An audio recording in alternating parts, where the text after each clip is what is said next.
को बहुत अच्छी कंपनी मिल गई। मैं खाली हाथ आया था और नौकरी लेके जा रहा हूँ, ये सब ज़्यादा टाइम लगा भी नहीं, तुरंत इंटरव्यू हुआ, तुरंत यहाँ ऑफर लेटर मिल गया। मुझे 18,000 की पहली जॉब लग गई। करीब 2-3 महीने से परेशान।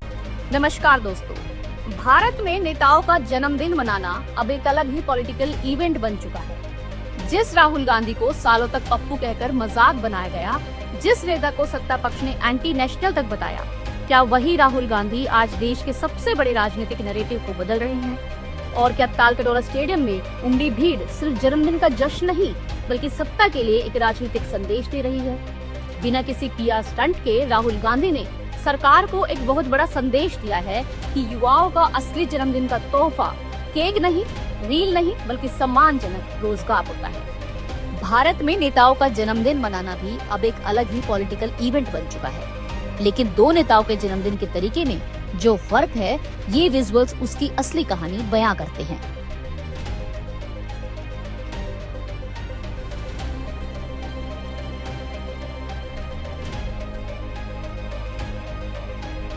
एक तरफ जब देश के शीर्ष नेता का जन्मदिन आता है तो पूरा सरकारी तंत्र, मंत्री और सांसद कैमरे लेकर गुरुद्वारों, मंदिरों और पीआर रील्स में व्यस्त हो जाते हैं। लेकिन बदले में युवाओं को क्या मिलता है? तोहफे में मिलती है नीट और यूजीसी नेट जैसी परीक्षाओं के पेपर लीक की खबरें। वहीं दूसरी तरफ विपक्ष के नेता राहुल गांधी ने अपने जन्मदिन पर कोई तामझाम नहीं किया, बल्कि देश की राजधानी के तालकटोरा स्टेडियम को ही एक मेगा जॉब फेयर में तब्दील कर दिया। ये तस्वीरें दिल्ली के तालकटोरा स्टेडियम की है, जहां राहुल गांधी के जन्मदिन के मौके पर यूथ कांग्रेस ने हजारों युवाओं के लिए बम्पर नौकरियों का मेला लगा दिया। स्टेडियम छोटा पड़ गया क्योंकि देश का बेरोजगार युवा रोजगार की तलाश में यहाँ टोकन लेकर कतारों में खड़ा था। अब जरा दूसरा पहलू देखिए, जब सत्ता पक्ष के बड़े नेताओं का जन्मदिन आता है तो करोड़ों रुपए विज्ञापनों और भव्य आयोजनों में फूंक दिए जाते हैं। सरकार ग्लोबल लीडर बनने का ढिंडोरा तो पीटती है, लेकिन जब एक परीक्षा ईमानदारी से कराने की बात आती है तो पूरा सिस्टम घुटनों पर आ जाता है। स्टेडियम की भीड़ को अगर सिर्फ जन्मदिन का जश्न समझा जाए तो शायद तस्वीर अधूरी होगी। ये भीड़ एक राजनीतिक संदेश भी थी कि विपक्ष रोजगार, शिक्षा और युवाओं के मुद्दे पर अपनी अलग जमीन तैयार कर रहा है। अब सवाल ये है कि क्या ये संदेश सिर्फ तालकटोरा स्टेडियम की दीवारों तक सीमित रहेगा, या फिर आने वाले चुनाव में देश के युवाओं के बीच एक नई राजनीतिक विमर्श की शुरुआत करेगा? क्योंकि राजनीति में भीड़ सिर्फ भीड़ नहीं होती, कई बार ये आने वाले समय की आहट भी होती है।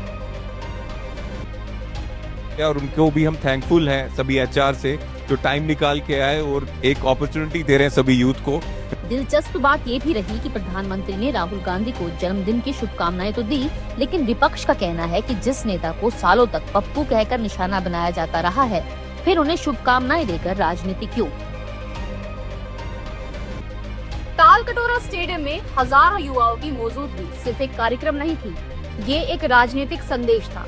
संदेश उन लोगों के लिए भी था जो राहुल गांधी की राजनीति को हल्के में लेते रहे हैं। कांग्रेस ये दिखाना चाहती है कि बेरोजगारी सिर्फ भाषणों का मुद्दा नहीं, बल्कि जमीन पर काम करने का विषय है। ऐसे समय में जब देश का युवा नौकरी, भर्ती परीक्षाओं और भविष्य को लेकर परेशान है, कांग्रेस रोजगार मेले के जरिए ये बताने की कोशिश कर रही है कि विपक्ष सिर्फ आलोचना नहीं करता, बल्कि अपने स्तर पर मदद भी करता है। सोचिए, एक देश जहां युवा परीक्षा की तैयारी करते करते उम्र गंवा देता है, वहां सरकार का पूरा ध्यान इस बात पर रहता है कि हेडलाइंस को कैसे मैनेज किया जाए।